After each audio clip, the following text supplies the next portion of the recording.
Ever played a game in the adventure genre where you're completely left out of luck without any hints whatsoever? Had to happen one of these days. Because Araknie has found one in the name of Curse of Enchantia. And I thought having only a medium understanding of a game was bad enough in Altered Destiny. I should have spoken. Oh yeah, this is much worse. But much shorter because of it. This game has no text, but it wants to have characters. That's a bit at odds with the point-and-click genre in my opinion, and I think the developer Core Design, if you can believe it, knew that because they did a much better job on the second one. But that's another tale for another time, kids. This game is very formulaic in the style and doesn't add anything new, so I'm gonna focus on the only two things it does different. First of all, the lack of dialogue or text in the entire game. This means you're just gonna have to try everything with each command. It's not even hard. It actually shortens the length of the game, because they don't have the opportunity to throw a red herring at you. Nobody says anything, so you just do things without having to take notes ever. There's not even that much to talk about aside from that on this regard. There's many characters, but they just point their finger at you and have bubbles above their head when they request an item. Oh, right, that's what they do, they require items. But don't worry, you just find them and then give it to them. And that's about that. Oh, before passing to the second item, let's talk about the story. There's a sorceress that snatches you to their kingdom from planet Earth.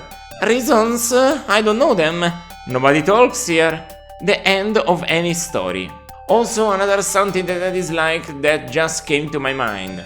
Curse of Enchantia has a point system, and at the end of the adventure they don't even tell you how many you got. What is the point of these points? Oh, these games make everybody want to give up having a brain. At least without one I couldn't care about many things. Oh well.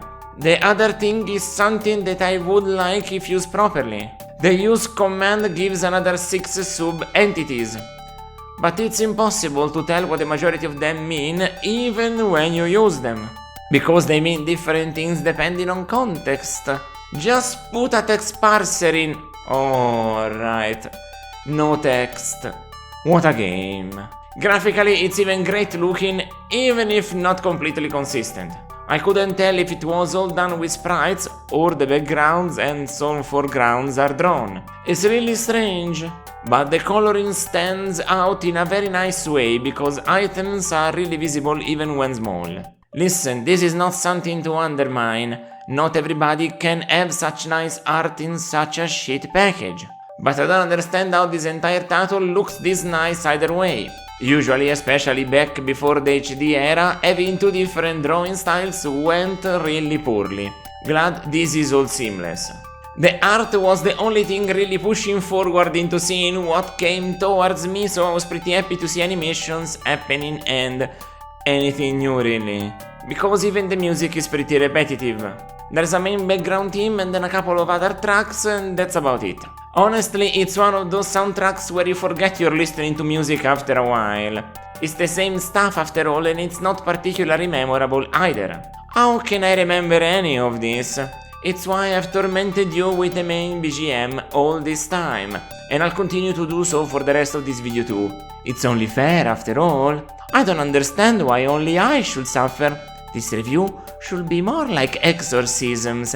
I cleanse myself by sharing my effort with everybody else. The more people it reaches, the better the effect, the better I feel. Fortunately, it's rare enough to encounter such a tour that I have enough time to recover even if the video doesn't get many views. We're all safe from the retro gamer meltdown singularity here. And it's only fitting that Curse of Enchantia gets a 3 out of 10, especially if I talk about this being much worse than Altered Destiny like I did. It's exactly what I expect from people who think they're gonna revolutionize the point-and-click genre while not wanting to respect adventure games. Absolute fuckery.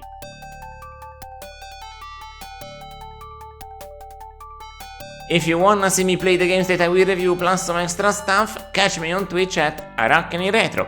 It's my natural habitat, you see? Until next time, ciao ciao!